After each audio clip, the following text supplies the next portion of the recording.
भोला महतो ने पहली स्त्री के मर जाने के बाद दूसरी शादी की तो उसके बेटे रघु के लिए बुरे दिन आ गए।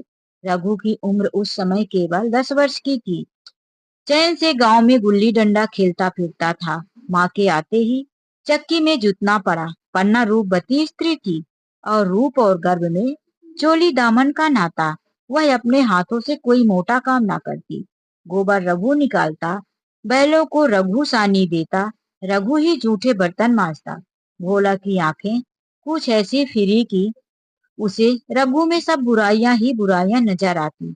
पन्ना की बातों को वह प्राचीन मर्यादा अनुसार आंखें बंद करके मान लेता था। रघु की शिकायतें की जरा परवाह ना करता। नतीजा यह हुआ कि रघु ने शिकायत करना छोड़ दिया। किसके सामने रोए? बाप ही नहीं, सारा गांव उसका दुश्मन था। बड़ा जिद्दी लड़का है। पन्ना को तो कुछ समझता ही नहीं। बेचारी उसका दुलार करती है, खिलाती पिलाती है। यह उसी का फल है। दूसरी औरत होती तो निवाह ना होता। वह तो कहो, पन्ना इतनी सीधी सादी है कि निवाह है। सबल की शिकायतें सभी सुनते हैं, निर्बल की फरियाद भी कोई नहीं सुनता।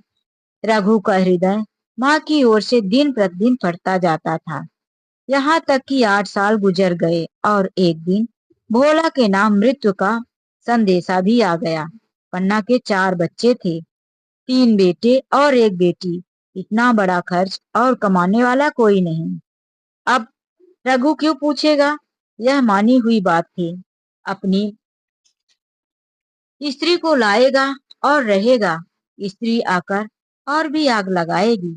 पन्ना को चारों ओर अंधेरा ही अंधेरा दिखाई दे रहा था। कुछ भी हो, वह रघु की आश्रय बनकर घर में ना रहेगी। जिस घर में उसने राज किया उसमें अब लौड़ी ना बनेगी। जिस लौड़े को अपना गुलाम समझा उसका मुंह ना ताकेगी। वह सुंदर थी, अवस्था भी कुछ ज्यादा ना थी। जवानी अपनी पूरी बहार पर थी। क्या वह कोई दूसरा घर नहीं कर सकती थी? यही ना होगा, लोग हंसेंगे भला से। उसकी बिरादरी में ऐसा होता है। ब्राह्मण ठाकुर थोड़े ही थे कि नाक कट जाएगी।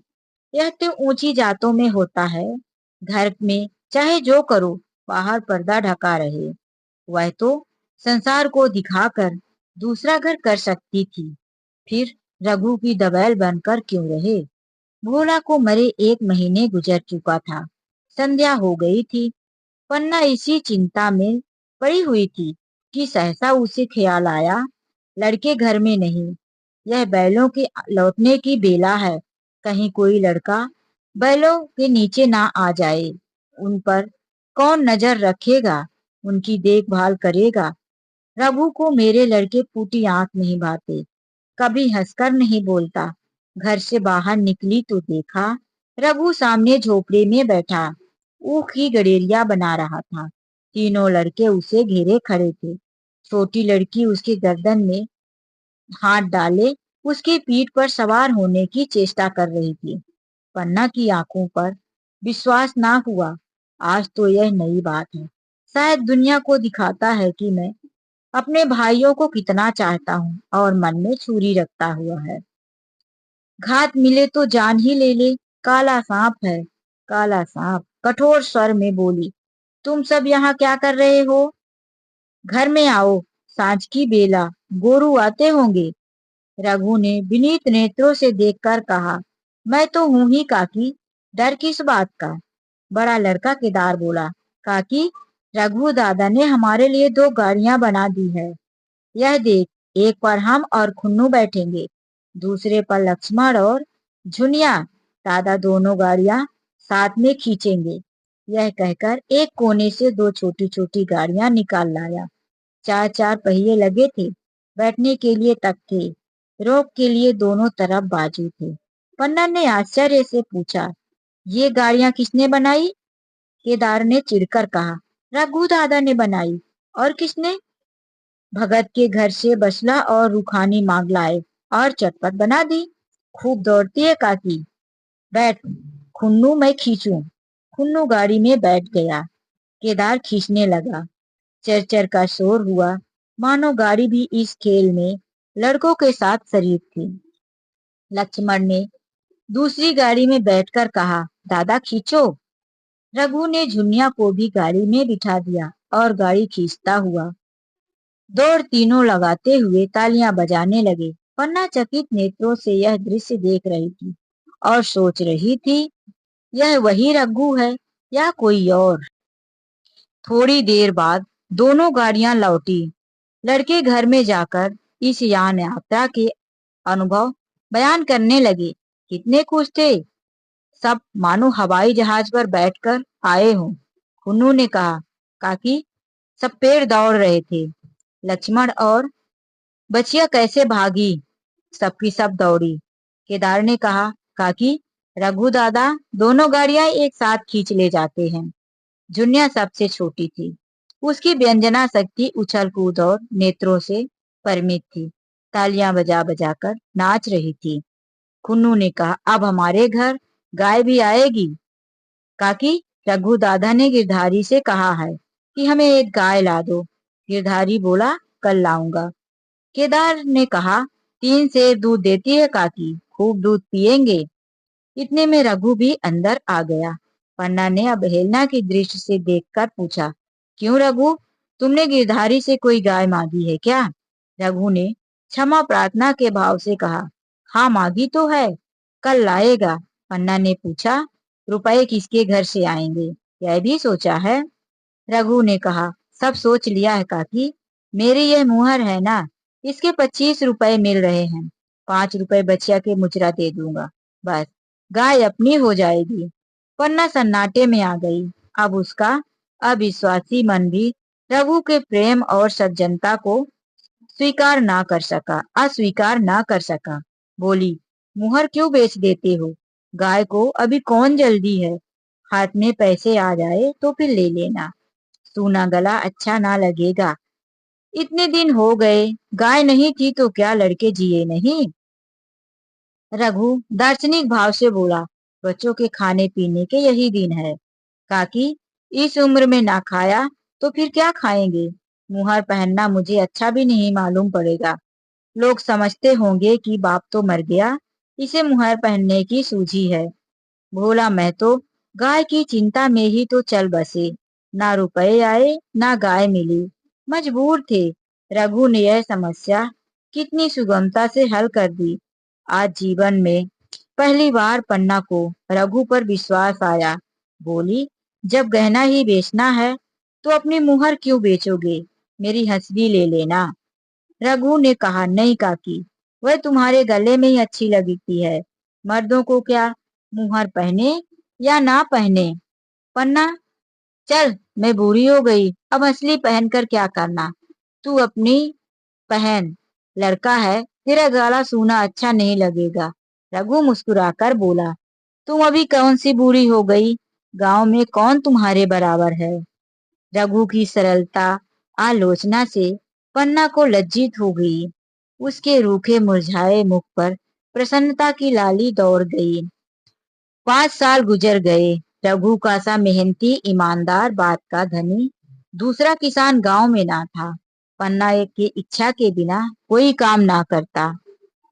उसकी उम्र अब 23 साल की हो गई थी। पन्ना बार बार कहती, भैया बहू को विदा करवा लाओ, कब तक नैहर में पड़ी रहेगी। सब लोग मुझी को बदनाम करते हैं कि यही बहू को नहीं आने देती, मगर रघु बात को टाल देता था। कहता, अभी जल्दी क्या है। उसे अपनी स्त्री के रंग ढंग का कुछ परिचय दूसरों से मिल चुका था। ऐसी औरत को घर में लाकर वह अपनी शांति में बाधा नहीं डालना चाहता था। आखिर एक दिन पन्ना ने जिद करके कहा, तो तुम ना लाओगे? कह दिया कि अभी कोई जल्दी नहीं, तुम्हारे लिए जल्दी ना होगी, मेरे लिए तो जल्दी है। मैं आज आदमी भेजती हूँ, पछताओगे काकी, उसका मिजाज अच्छा नहीं है। तुम्हारी बला से जब मैं उससे बोलूंगी ही नहीं तो क्या वह हवा से लड़ेगी, रोटियां तो बना लेगी। मुझसे भीतर बाहर का सारा काम नहीं होता। मैं आज बुलाए लेती हूँ। बुलाना चाहती हो तो बुला लो, मगर फिर ना कहना कि मेहरिया के ठीक कर दिया, उसका गुलाम हो गया। ना कहूंगी, जाकर 2 साड़ियां और मिठाई ले आ। तीसरे दिन मुलिया मैके से आ गई। दरवाजे पर नगाड़े बजे, शहनाइयों की मधुर ध्वनि आकाश में गूंजने लगी। मुंह दिखावे की रस्म अदा हुई। वह इस मरुभूमि में निर्मल जलधारा थी। गेहुआ रंग था, बड़ी बड़ी नुकीले पलके, कपोलों पर हल्की सुर्खी, आंखों में प्रबल आकर्षक। रघु उसे देखते ही मंत्र मुग्ध हो गया। प्रातःकाल पानी का घड़ा लेकर चलती, तब उसका गेहुआ रंग प्रभात की सुनहरी किरणों से कुंदन हो जाता, मानो उषा अपनी सारी सुगंध, सारा विकास और उन्माद लिए मुस्कुराती चली जाती हो।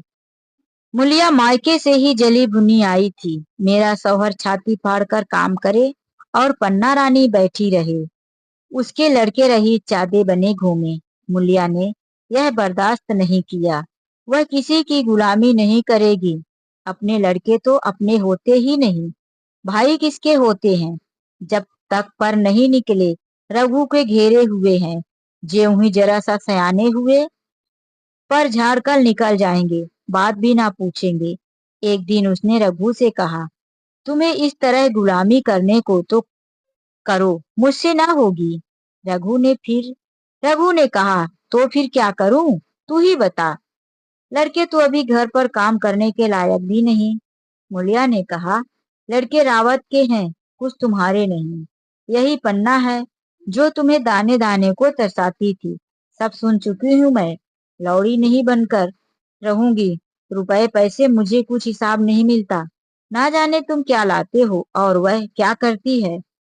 तुम समझते हो रुपए घर में तो हैं, मगर देख लेना तुम्हें जो एक फूटी कौड़ी भी मिले। रघु ने समझाते हुए कहा, रुपए पैसे तेरे हाथ में देने लगूं तो दुनिया क्या कहेगी, यह तो सोच। मुलिया ने कहा, दुनिया जो चाहे कहे, दुनिया के हाथों बिकी नहीं हूं। देख लेना, भाड़ लीप कर हाथ काला ही रहेगा। फिर तुम अपने भाइयों के लिए मरो, मैं क्यों मरूं। रघु ने कुछ जवाब ना दिया। उसे जिस बात का भय था, इतनी जल्दी सिर आ पड़ी। वह अगर उसने अपने तथोपंथी भंग किया तो साल 6 महीने और काम चलेगा, बस। आगे डोंगा चलता नजर नहीं आता। बकरे की माँ अब कब तक खैर मनाएगी। एक दिन पन्ना ने महुए को सुखावन डाला। बरसात शुरू हो गई थी। बखार में अनाज गीला हो रहा था। मुलिया से बोली, बहू जरा देखती रहना, मैं तालाब से नहा आऊं। मुलिया ने लापरवाही से कहा, मुझे नींद आ रही है, तुम बैठकर देखो। एक दिन ना नहाओगी तो क्या होगा। पन्ना ने साड़ी उतार कर रख दी, नहाने ना गई। मुलिया का बार खाली गया। कई दिन के बाद एक शाम को पन्ना धान रोप कर लौटी। अंधेरा हो गया था। दिन भर की भूखी थी। आशा थी बहू ने रोटी बनाकर रखी होगी, मगर देखा तो यहाँ चूल्हा ठंडा पड़ा हुआ था और बच्चे मारे भूख के तड़प रहे थे। मुलिया से आहिस्ता से पूछा, अभी चूल्हा नहीं जला।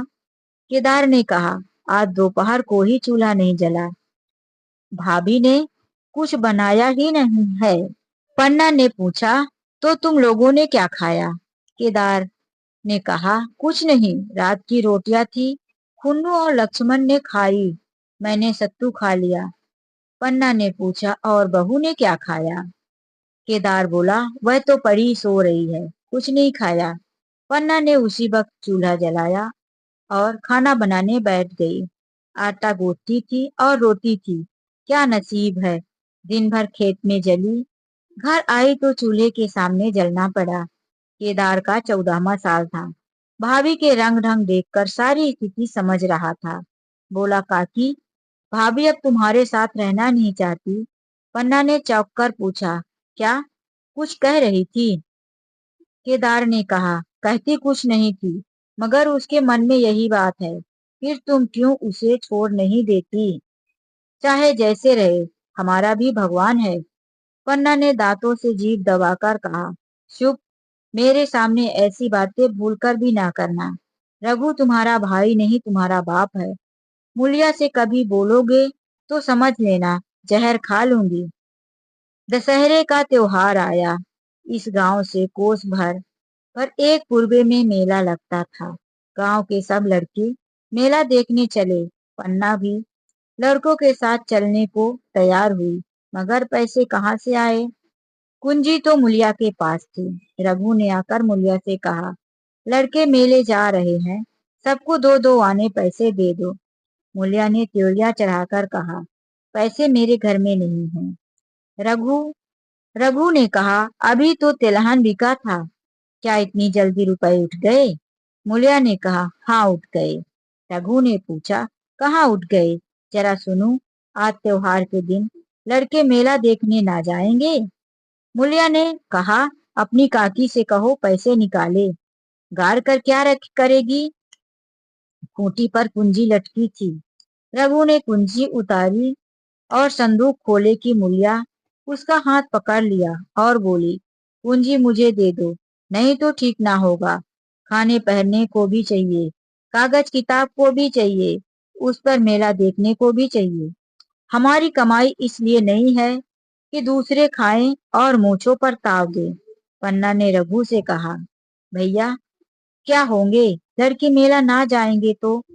रघु ने छिड़क कर कहा, मेला देखने क्यों ना जाएंगे, सारा गांव जा रहा है, हमारे ही लड़के ना जाएंगे?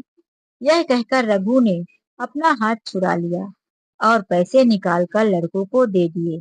मगर कुंजी जब मुड़िया को देने लगा, तब उसने उसे आंगन में फेंक दिया और मुंह लपेट कर लेट गई।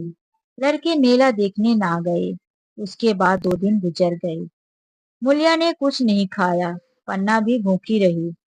रघु कभी इसे मनाता कभी उसे, यह तो पूछती ना। वह आखिर रघु हैरान होकर मुलिया से पूछा, कुछ मुंह से कह तो, क्या चाहती है? मुलिया ने धरती को संबोधित करते हुए कहा, मैं कुछ नहीं चाहती, मुझे मेरे मायके पहुंचा दे। रघु बोला, अच्छा उठ, बना खा पहुंचा दूंगा। मुलिया ने रघु की ओर आंखें उठाई। रघु उसकी सूरत देखकर डर गया। वह माधुर्य, वह मोहकता, वह लावण्य गायब हो चुका था। दांत निकाल आए थे, आंखें फट गई थी और नथुने फड़क रहे थे। अंगारे की सी लाल आंखें थी। देखकर बोला, अच्छा तो काकी ने यह सलाह दी है, मंत्र पढ़ाया है, तो यहाँ ऐसी कच्ची नहीं है। तुम दोनों की छाती पर मूंग दलूंगी, हो किस फेर में? रघु बोला, अच्छा तो मूंग ही दल लेना, कुछ खा पी लेगी, तभी तो मूंग दल सकेगी। मुलिया ने बोला, अब तो तभी मुंह में पानी डालूंगी जब घर पर अलग हो जाऊंगी, बहुत झेल चुकी हूँ, अब नहीं झेला जाता। रघु सन्नाटे में आ गया। 1 मिनट तक उसके मुंह से आवाज ही ना निकली। अलग होने में उसने स्वप्न में भी कल्पना की ना थी। उसके गांव में 2-4 परिवारों को अलग होते देखा था। वह खूब जानता था, रोटी के साथ लोगों के हृदय भी अलग हो जाते हैं, अपने हमेशा के लिए गैर हो जाते हैं, फिर उनमें वही नाता रह जाता है जो गांव और आदमियों में। रघु ने मन में ठान लिया था कि इस विपत्ति को घर में ना आने दूंगा, मगर होनहार के सामने उसकी एक ना चली। मेरे मुंह में कालिख लगेगी।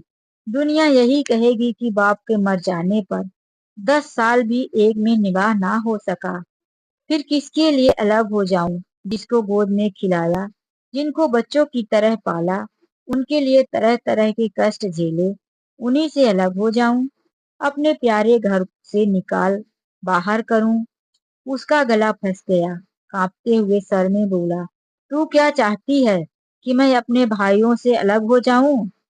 भला सोच तो, कहीं मुंह दिखाने के लायक नहीं रहूंगा। मुलिया ने कहा, तो मेरा इन लोगों के साथ निभाना होगा।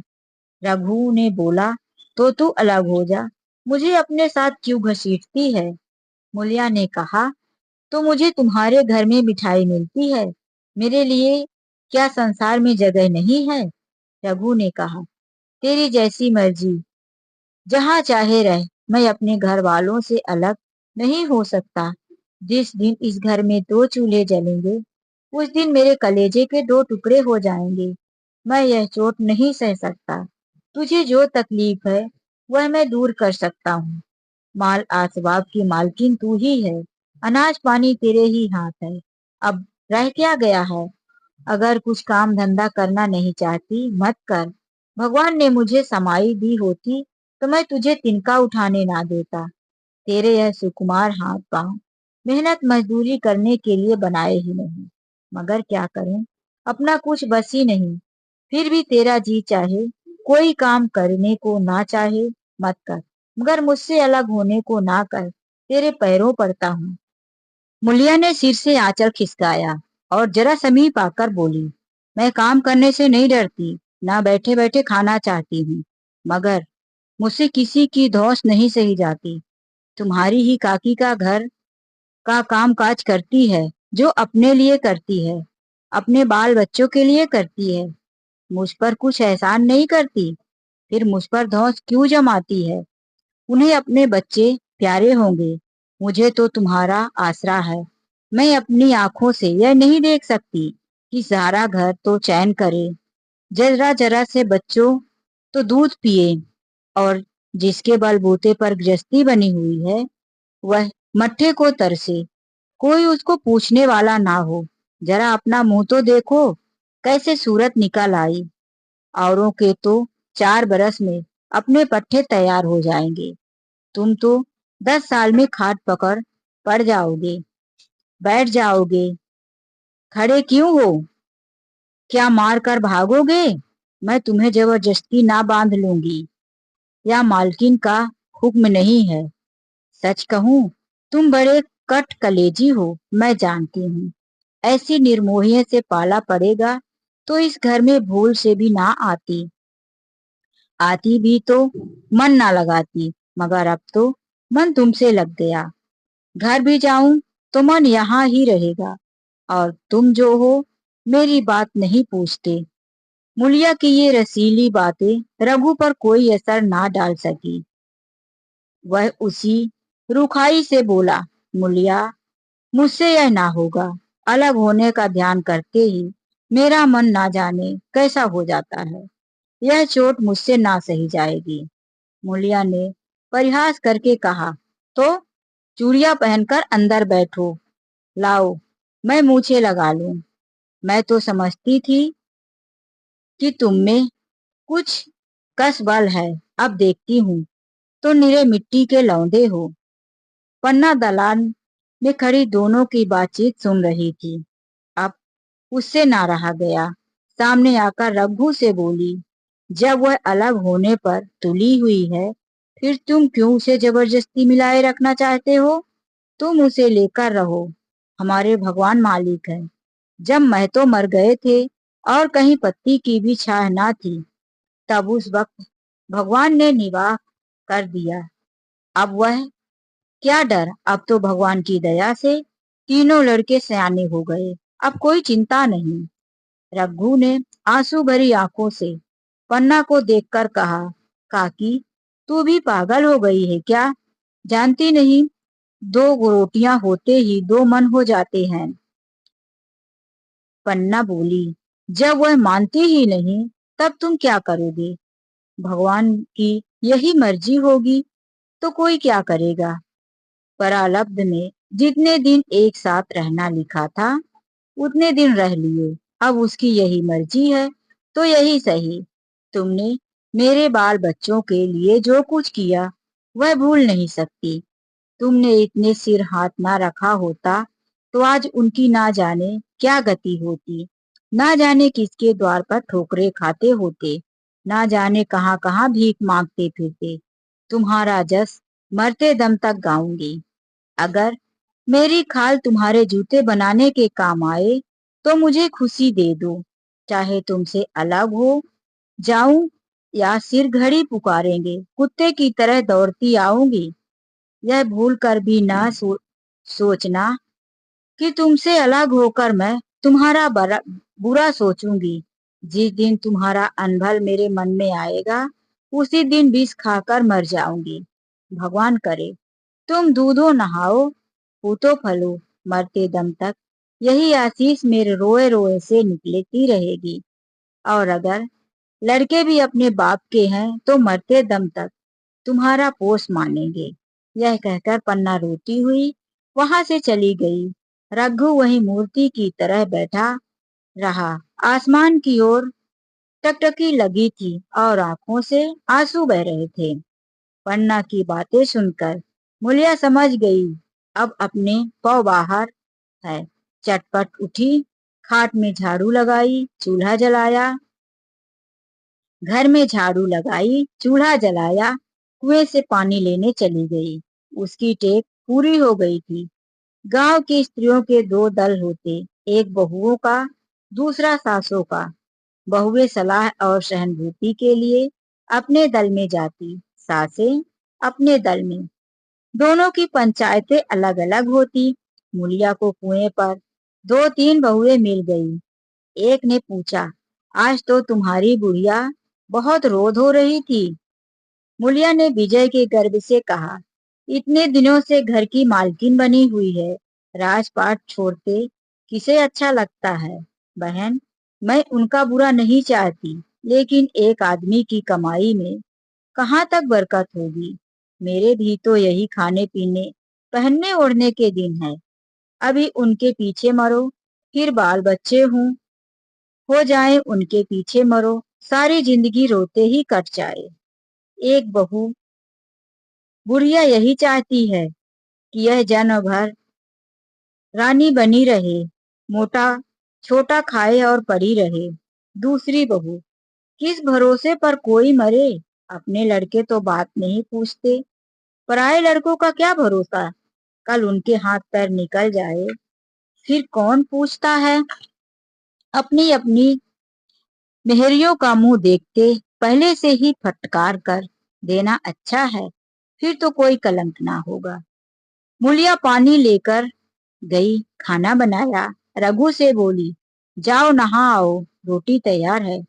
रघु ने मानो सुना ही नहीं, सिर पर हाथ रख द्वार की तरफ ताकता रहा। मुलिया फिर कहती है, क्या कहती हूँ, कुछ सुनाई देता है। रोटी तैयार है, जाओ नहाओ। रघु ने कहा, सुन तो रहा हूँ, क्या बहरा हूँ। रोटी तैयार है तो जाकर खा ले, मुझे भूख नहीं। मुलिया ने फिर कुछ नहीं कहा, जाकर चूल्हा बुझा दिया, रोटियां उठाकर छीके में रख दी और मुंह ढककर लेट गई। जरा देर में पन्ना आकर बोली, खाना तैयार है, नहा धोकर खा लो, वह भी तो भूखी है। रघु ने झुझलाकर कहा, काकी, तू घर में रहने देगी कि मुंह में कालिख लगाकर कहीं निकल जाऊं। खाना तो खाना ही है, आज ना खाऊंगा, कल खाऊंगा, लेकिन अभी मुझसे ना खाया जाएगा। केदार अभी क्या मदरसे से नहीं आया। पन्ना ने कहा, अभी तो नहीं आया, आता ही होगा। पन्ना समझ गई थी, जब तक वह खाना बनाकर लड़कों को ना खिलाए और खुद ना खाएगी, रघु ना खाएगा। इतनी ही नहीं, उसे रघु से लड़ाई करनी पड़ेगी, उसे जली कटी सुनानी पड़ेगी, उसे यह दिखाना पड़ेगा कि मैं ही उससे अलग होना चाहती हूँ, नहीं तो वह इसी चिंता में घुल घुल कर प्राण दे देगा। यह सोचकर उसने अलग चूल्हा जलाया और खाना बनाने लगी। इतने में केदार आया और खुन्नू मदरसे से आ गया। पन्ना ने कहा, आओ बेटा, खा लो, रोटी तैयार है। केदार ने पूछा, भैया को बुला लूं ना। पन्ना पन्ना ने कहा, तुम जाकर खा लो, उनकी रोटी बहू ने अलग बनाई है। तब खुन्नू ने कहा, जाकर भैया से पूछकर आऊं। फिर पन्ना ने कहा, जब उनका जी चाहेगा खाएंगे, तू बैठकर खा, तुझे इन बातों से क्या मतलब। जिसका जी चाहेगा खाएगा, जिसका जी नहीं चाहेगा नहीं खाएगा। अब वह और उसकी बीवी अलग रहने पर तुले हैं, तो तू कौन होता है मनाने वाला। केदार ने कहा, तो क्यों अम्मा जी, यह हम अलग घर में रहेंगे। पन्ना बोली, उनका जी चाहे एक घर में ही रहे, जी चाहे आंगन में दीवार डाल ले। खुन्नू ने दरवाजे पर आकर झांका, सामने फूस की झोपड़ी थी। वहीं खाट पर रघु नारियल पी रहा था। खुन्नू ने कहा, भैया तो अभी नारियल लिए बैठे हैं। पन्ना ने कहा, जब जी चाहेगा खाएंगे। केदार बोला, भैया भाभी को डांटा नहीं। मुलिया अपनी कोठरी में पड़ी सुन रही थी, बाहर आकर बोली, भैया ने तो नहीं डांटा, तुम आकर डांटो। केदार के चेहरे पर रंग उड़ गया। फिर जबान ना खोली। तीनों लड़कों ने खाना खाया और बाहर निकले तो लू चलने लगी। आम के बाग में गांव के लड़के लड़कियां हवा से गिरे हुए आम चुन रहे थे। केदार ने कहा, आज हम भी आम चुनने चले, खूब आम गिरे हैं। खुन्नू ने कहा, दादा जो बैठे हैं। लक्ष्मण बोला, मैं ना जाऊंगा, दादा घुड़केंगे। केदार बोला, वह तो अब अलग हो गए हैं। लक्ष्मण बोला, तो हम सबको कोई मारेगा तभी भी दादा ना बोलेंगे। केदार बोला, वाह, तब क्यों नहीं बोलेंगे। रघु ने तीनों लड़कों को दरवाजे पर खड़े देखा, पर कुछ नहीं बोला। पहले तो वह बाहर के निकलते ही उन्हें डांट बैठता था, पर आज वह मूर्ति के समान निश्चल बैठा रहा। अब लड़कों को कुछ साहस हुआ, कुछ दूर और आगे बढ़े। रघु अभी भी ना बोला, कैसे बोले, वह सोच रहा था। काकी ने लड़कों को खिला पिला दिया, मुझसे पूछा तक नहीं। क्या उसकी आंखों पर भी पर्दा पड़ गया है। अगर मैंने लड़कों को पुकारा और वह ना आए तो मैं उनको मार पीट तो नहीं सकता। लू में सब के सब मारे मारे फिरेंगे, कहीं बीमार ना पड़ जाएं। उसका दिल महसूस कर रह जाता, लेकिन मुंह से कुछ ना कह सकता। लड़कों ने देखा यह बिल्कुल नहीं बोलते, निर्भय होकर चल पड़े। सहसा मूल्या ने आकर कहा, अब तो उठोगे। अब भी नहीं। जिनके नाम का फाफा कर रहे, उन्होंने मजे से लड़कों को खिलाया, आप खाया, अब आराम से सो रही है। मोर पिया मोरी बात ना पूछे, मोरी सुहागिन नाव। एक बार फिर से तो मुंह से ना फूटा कि चलो भैया खा लो। रघु को इस मर्मताक पीड़ा हो रही थी। मूलिया के इस कठोर शब्दों ने घाव पर नमक छिड़का। दुखित नेत्रों से देखकर बोला, तेरी जो मर्जी थी वही तो हुआ, अब जा ढोल बजा। मूलिया ने कहा, नहीं, तुम्हारे लिए थाली परोसे बैठी है। रघु बोला, तुझे चिढ़ा मत, तेरे पीछे मैं भी बदनाम हो रहा हूँ। जब तू किसी की होकर नहीं रहना चाहती, दूसरे को क्या गरज, तू मेरी खुशामद करे।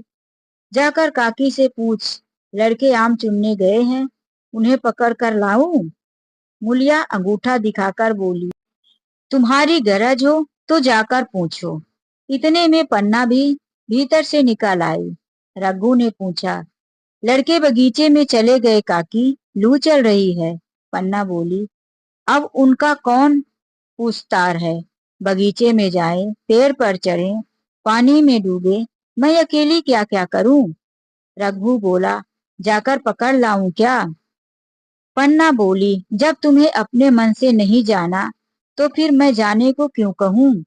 तुम्हें रोकना होता तो रोक ना देते, तुम्हारे सामने ही तो गए होंगे। पन्ना की बात पूरी भी ना हुई कि रघु ने नारियल कोने में रख दिया और बाग की तरफ चला। रघु लड़कों को लेकर बाग से लौटा तो देखा मूलिया अभी तक झोपड़े में खड़ी है। रघु बोला, तू जाकर खा क्यों नहीं लेती, मुझे तो इस बेला भूख नहीं है। मूलिया ऐठ कर बोली, हाँ, भूख क्यों नहीं लगेगी, भाइयों ने खाया, वह तुम्हारा पेट में पहुंच ही गया होगा। रघु ने दांत पीसकर कहा, मुझे जला मत मूलिया, नहीं अच्छा ना होगा। खाना कहीं भागा नहीं जाता, एक बेला ना खाऊंगा तो मर नहीं जाऊंगा। क्या तू समझती है, घर में आज कोई छोटी बात हो गई है। तूने घर में चूल्हा जलाया, मेरे कलेजे में आग लगाई। मुझे घमंड था कि और चाहे कुछ हो जाए, पर मेरे घर में फूट का रोग ना आवेगा, पर तूने मेरा घमंड चूर कर दिया। परालब्ध की बात है। मूलिया तिनक कर बोली, सारा मोह शो तुम्ही को है कि और किसी को। मैं तो किसी को तुम्हारी तरह बिसूरते नहीं देखती। रघु ने ठंडी सांस खींचकर कहा, मूलिया, घाव पर नमक ना छिड़क, तेरे ही कारण मेरी पीठ में धूल लग गई है। मुझे इस गृहस्थी का मोह ना होगा तो किसे होगा। मैंने ही तो इसे मर मर कर जोड़ा, जिनको गोद में खिलाया वही अब मेरे पट्टीदार होंगे। जिन बच्चों को मैं डांटता था उन्हें आज कड़ी आंखों से भी नहीं देख सकता। मैं उनके भले के लिए भी कोई बात करूं तो दुनिया कहेगी कि यह अपने भाइयों को लूट लेता है। जा, मुझे छोड़ दे, अभी मुझसे कुछ ना खाया जाएगा। मुलिया, मैं कसम रख दूंगी, नहीं चुपके से चले चलो। रघु बोला, देख, अब भी कुछ नहीं बिगड़ा, अपनी हट छोड़ दे। मुलिया बोली, हमारा ही लहू पिए जो खाने ना उठे। रघु ने कानों पर हाथ रखकर कहा, यह तूने क्या कह दिया मुलिया, मैं तो उठ ही रहा था, चल खा लूं, नहाने धोने कौन जाए। लेकिन इतना कहे देता हूं कि चाहे 4 की जगह 6 रोटियां खाऊं, चाहे तो मुझे घी के मटके में ही डुबा दे, पर यह दाग मेरे दिल से ना मिटेगा। मुलिया बोली, दाग साग सब मिट जाएगा, पहले सबको ऐसा ही लगता है। देखते नहीं हो उधर कैसे चैन की बंसी बज रही है। वह तो मना ही रही थी कि किसी तरह यह सब अलग हो जाए। अब पहले ही तो चांदी नहीं है, जो कुछ घर में आवे सब गायब हो जावे, अब क्यों हमारे साथ रहने लगी। रघु ने आहत स्वर में कहा, इसी बात का तो मुझे गम है, काकी से ऐसी आशा ना थी। रघु खाने बैठा तो कौर विष के घूंट सा लगा।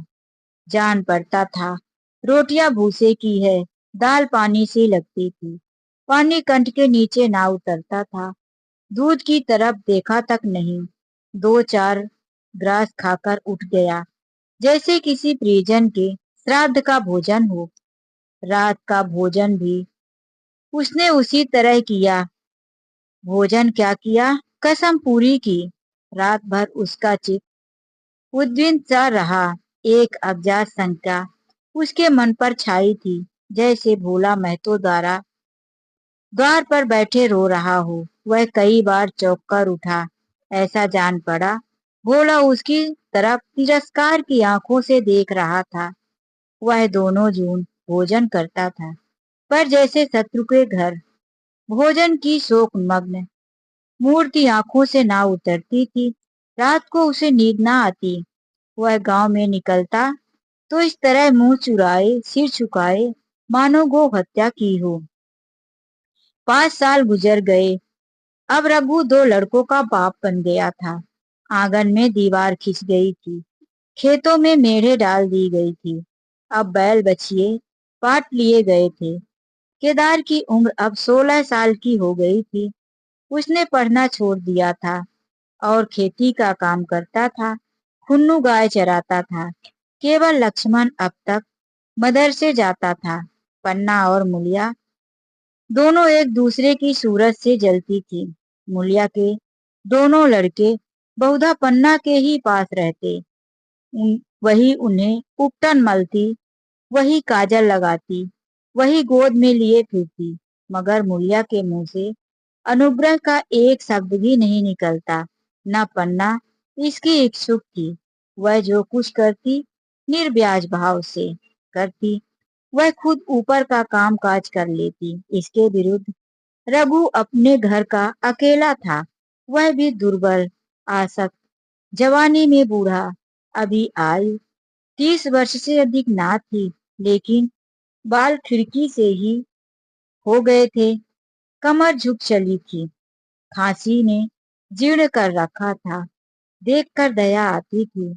और खेती खून पसीने की कमाई होती है। खेतों की जैसी सेवा होनी चाहिए वह उससे नहीं हो पाती। फिर अच्छी फसल कहाँ से आती। कुछ ऋण भी हो गया। वह चिंता और भी मारे डालती थी। चाहिए तो यह था कि अब उसे कुछ आराम मिलता।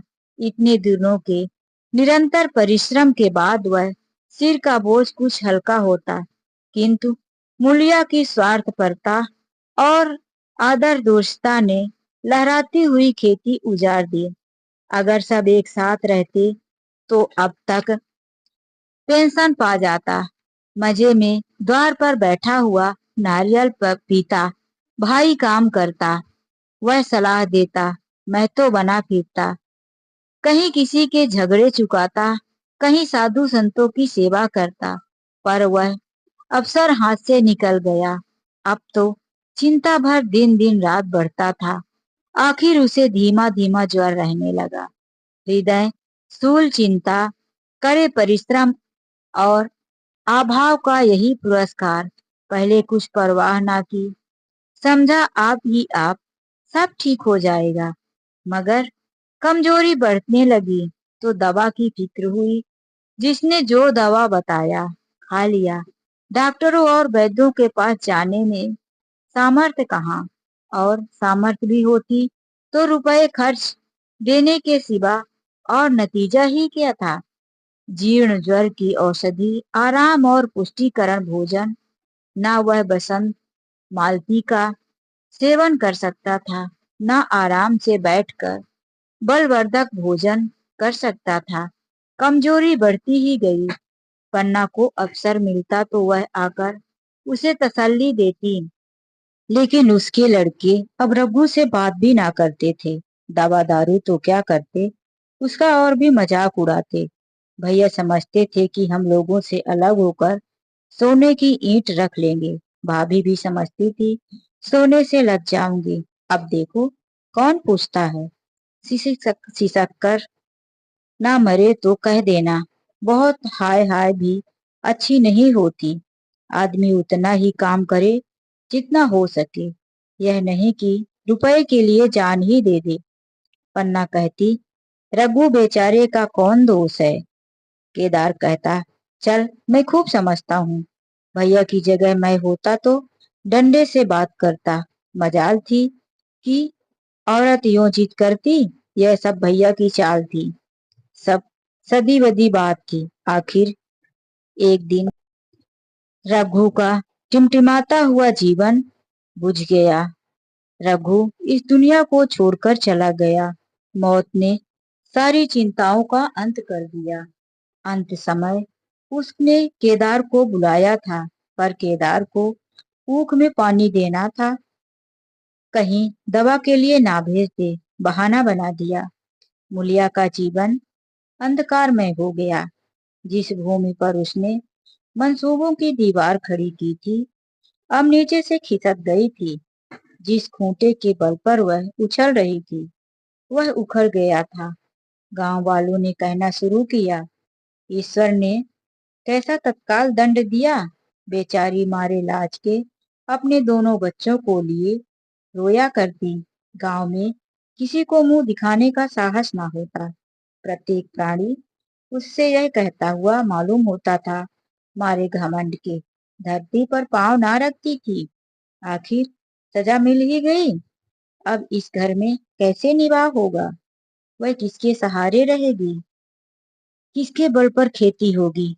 बेचारा रघु बीमार था, दुर्बल था, पर जब तक जीता रहा अपना काम करता रहा।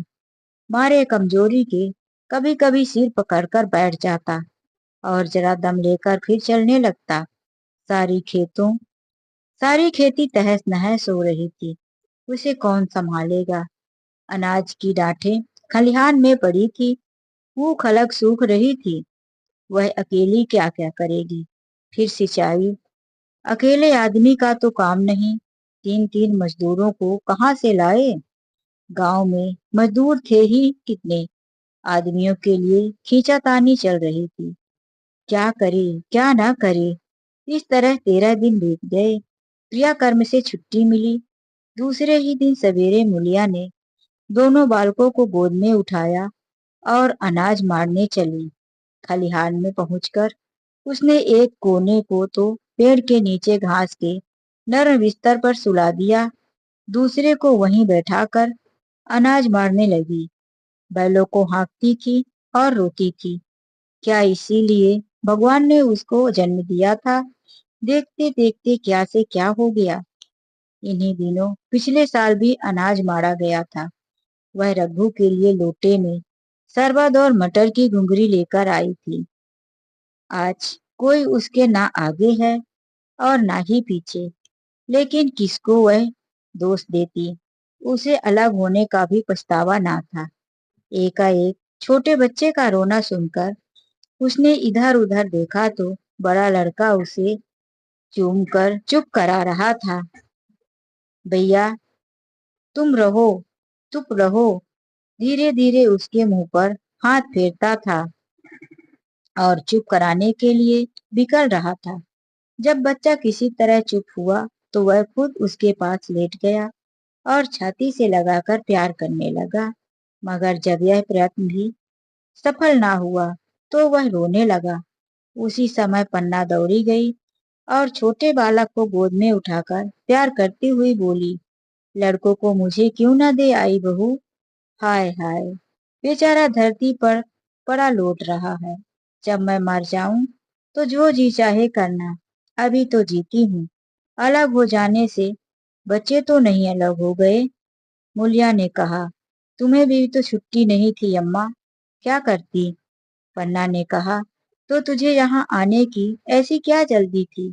डांट मारना जाती, तीन तीन लड़के तो हैं और किसी दिन काम आएंगे। केदार तो कल ही मारने को कह रहा था, पर मैंने कहा पहले ऊख में पानी दे लो, फिर अनाज मारना।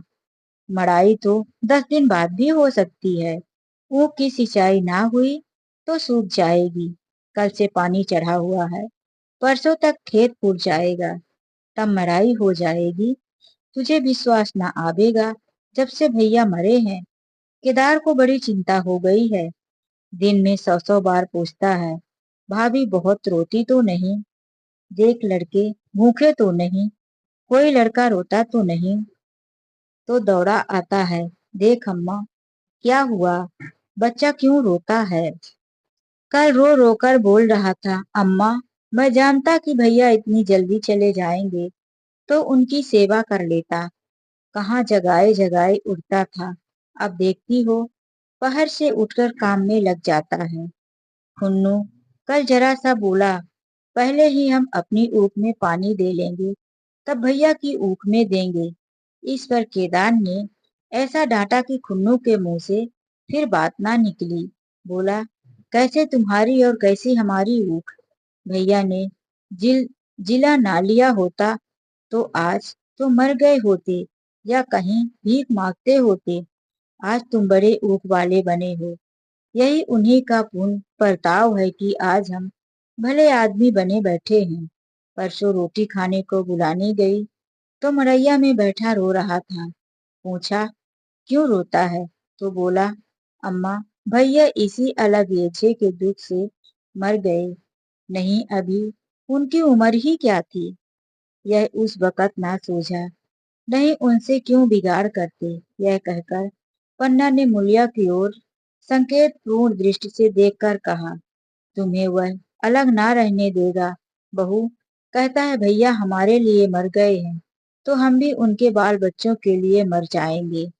मुलिया की आंखों में आंसू जारी थे। पन्ना की बातों में आज सच्ची वेदना, सच्ची सांत्वना थी, सच्ची सब चिंता भरी हुई थी। मुलिया का मन कभी उसकी ओर इतना आकर्षित ना हुआ था। जिनसे उसे व्यंग और प्रतिकार का भय था, वे इतने दयालु, इतने शुभेच्छु हो गए थे। आज पहली बार अपनी स्वार्थपरता पर लज्जा आई। पहली बार आत्मा ने अलग योझे पर धिक्कारा। इस घटना को हुए 5 साल गुजर गए। पन्ना अब बूढ़ी हो गई। केदार घर का मालिक है, मुलिया घर की मालकिन। खुन्नू और लक्ष्मण के विवाह हो चुके हैं, मगर केदार अभी तक कुंवारा है। कहता है, मैं विवाह ना करूंगा। कई जगह से बातचीत हुई, कई सगाइयां आई, पर उसने हामी ना भरी। पन्ना ने कैंपे जलाए, जाल फैलाए, पर वह ना फंसा। कहता, औरत से कौन सुख। मेहरिया घर में आई और आदमी का मिजाज बदला।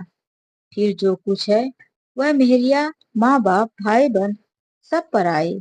जब भैया जैसे आदमी का मिजाज बदल गया तो फिर दूसरों की क्या गिनती।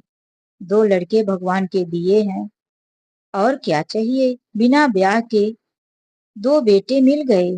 इससे बढ़कर और क्या होगा। जिसे अपना समझो वह अपना है, जिसे गैर समझो वह गैर।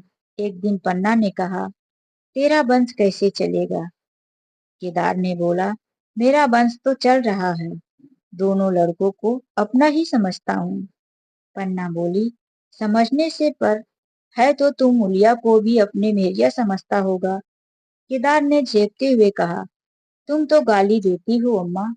पन्ना बोली, गाली कैसे, तेरी भाभी ही तो है। केदार बोला, मेरे जैसे लठ गवार को वह क्यों पूछने लगी। पन्ना बोला, तू करने को तो कह, मैं उससे बात करूंगी। केदार ने कहा, नहीं मेरी अम्मा, कहीं रोने गाने ना लग जाए। पन्ना फिर कहती है, तेरा मन है तो मैं बातों बातों में उसके मन की थाह लूं। केदार ने कहा, मैं नहीं जानता, जो चाहे करो। पन्ना केदार की मन की बात समझ गई। लड़के का दिल मुलिया पर आया हुआ है, पर संकोच और भय के मारे कुछ नहीं कहता। उसी दिन उसने मुलिया से कहा, क्या करूं बहू, मन की लालसा मन में ही रह जाती है। केदार का घर भी बस जाता तो मैं निश्चित हो जाती। मुलिया कहती है, वह तो करने को ही नहीं कहते। पन्ना ने कहा, कहता है, ऐसी औरत मिले जो घर में मेल से रहे तो कर लूं। मुलिया ने कहा, ऐसी औरत कहाँ मिलेगी, कहीं ढूंढो। पन्ना ने कहा, मैंने तो ढूंढ लिया है। मुलिया फिर कहती है, सच, किस गांव की है। पन्ना ने फिर बोला, अभी ना बताऊंगी, मुदा यह जानती है कि उससे केदार की सगाई हो जाए तो बस घर बस जाए, केदार की जिंदगी भी सफल हो जाए। ना जाने लड़की मानेगी कि नहीं। मुलिया ने कहा, मानेगी क्यों नहीं अम्मा, ऐसा सुंदर कमाऊ सुशील वर और कहाँ मिल जाता है। उस जन्म का कोई साधु महात्मा है, नहीं तो लड़ाई झगड़े करके घर से कौन बिना ब्याह रहता। कहाँ रहती है, मैं जाकर उसे मना लाऊं। पन्ना ने कहा, तू चाहे तो उसे मना ले, तेरे ऊपर है। मुलिया कहती है, मैं आज ही चली जाऊंगी अम्मा, उसके पैर पकड़कर मना लाऊंगी। पन्ना कहती है, बता, बता दूं, वह तू ही है। मुलिया लजा कर बोली, तुम तो अम्मा जी गाली देती हो। पन्ना ने कहा, गाली कैसी, देवर ही तो है। मुलिया ने कहा, मुझ जैसी बुढ़िया को वह क्यों पूछेंगे। पन्ना फिर कहती है, तुझी पर दांत लगाए बैठा है, तेरे सिवा कोई और उसे भाती ही नहीं। डर के मारे कहता नहीं, पर उसके मन की बात मैं जानती हूँ। वैधव्य के शौक से मुरझाया हुआ मूलिया का पीत बदन कमल की भांति अरुण हो उठा।